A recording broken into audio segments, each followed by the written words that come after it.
most of us don't have.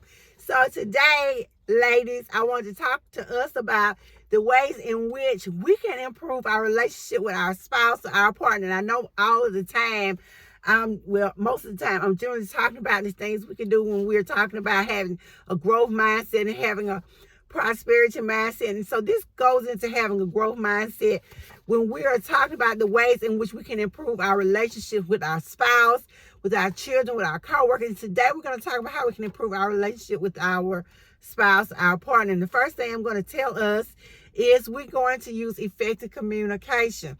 What do I mean by effective communication? That means we're actively listening to our partner. We are listening to what he or she has to say. We are asking questions. We are being sensitive to their feelings. We're being understanding. We aren't just plowing along.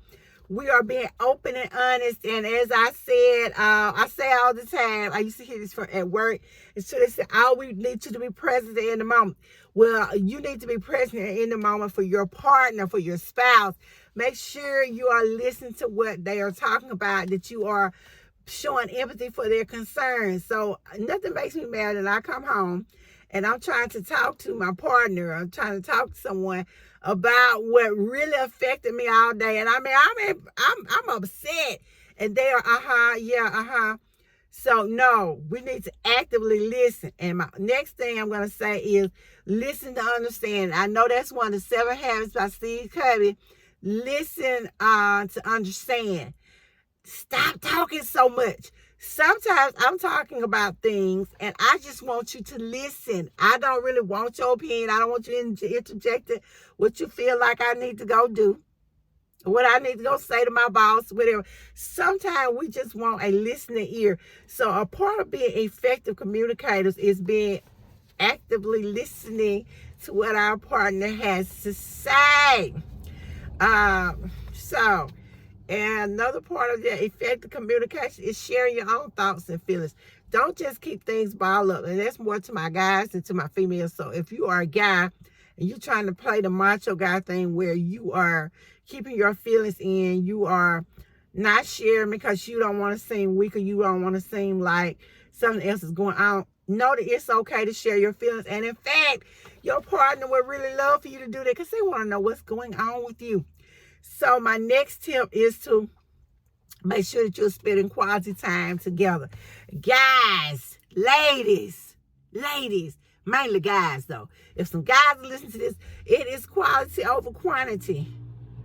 I hope at this point, if you listen to this podcast, hey sister, my too cute sister, which is where you are in case you didn't know, then you know that at our age, it's not about the quantity. No one cares about how much time, well, I don't, that you're spending if it's not quality time. If I'm not getting the quality or the value out of it, just saying you came over and I was with her today, but you weren't paying attention to anything I had to say. We weren't doing anything productive. Guys, I apologize for the noise. I'm about the highway.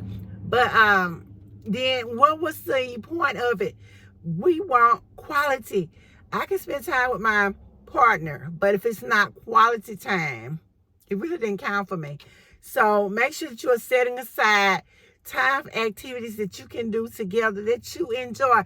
And I'm going to say this, and it may be hard in today's society to squeeze that time out, squeeze in every little minute that you can, but you can do that by making it a priority to spend those moments together, like doing those little mundane things, like doing the chores together, doing the dishes, or, loading the dishwasher if you have a dishwasher, loading the laundry, doing something together. Make those moments count. Make that quality time. Set aside those date nights, those weekends, getaways, and have a certain time when you come home that you're just spending with your partner. You're just spending that time with your mates, not with the kids, not sitting here ignoring them. Or if you're watching TV together, you're watching TV, both of you are so absorbed in the TV that you're not paying attention to each other. Let's not do that. Let's make our time together priority. And I know we have children, at least most of us do. And our kids, we love them and we want to give them all of us. But reality is our partner deserves to have some of us too. So let's make sure we're making them a priority and we're spending quality time with them. Be sure to express some gratitude for your partner. Guys, girls, whatever. Let me tell you something. Saying thank you, saying I appreciate you will go a long way. Let me tell you a sad but true story. Let me give you an analogy. I'm not getting a story. Most of the time when partners stray, it's not about the sex. It's more about the intimacy that they have with the other person, because the other person is listening to them. They're making them feel special. They're making them feel important. So we want to make sure that we're making our partner feel important, that we're telling him or her thank you, that we're expressing our gratitude. They need to know we appreciate them. Because I know myself, you're going to get more out of me if you tell me thank you. As they say, you'll get more bees with honey than vinegar. So let's make sure we're expressing our gratitude. We're saying thank you. We're being appreciative of what is going on with them. Let's resolve conflicts as quickly as we can. Let's be willing to compromise when things come up and we may not agree with each other. Let's make it a point to be willing to compromise and focus on finding a solution rather than just concentrating on the problem. Let's maintain some trust, guys. And I keep saying guys, girls, ladies, whomever, we have to be able to trust our partner. Once the trust is gone, it's very hard to get it back. Let's keep our trust. And how do we build trust? We build trust by communicating. We build trust by doing what we say we're going to do, when we say we're going to do it. So we also want to respect each other's boundaries. Know that your partner is a person. They have a right to have some privacy. They have a right not to tell you every single thing that is going on. And I know as women, we want to talk all the time, or we want to know what happened. We want to do all this talking, and most men are not really big talkers. So let's not get offended with that. Let's respect their boundaries. Allow him, if it's a her or who's ever listening, to have some time with their own friends. They don't have to spend every waking moment with you. Please know that. And in fact, it's probably better if they don't. That means they have some healthy interests of their own. So, ladies, let's keep this in mind on how we can help build a better, healthier relationship with our partners.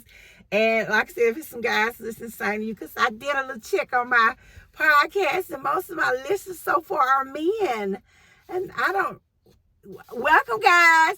But I really was aiming for some women, and I know they're coming. So ladies, keep that in mind. These my little notes. I have to have notes when I get ready to get on. But anyway, that's me rambling. I'm finna quit rambling. Let's make the most of our time with our partners. Let's make sure that our time that we're spending is quality time and not just a bunch of random time together.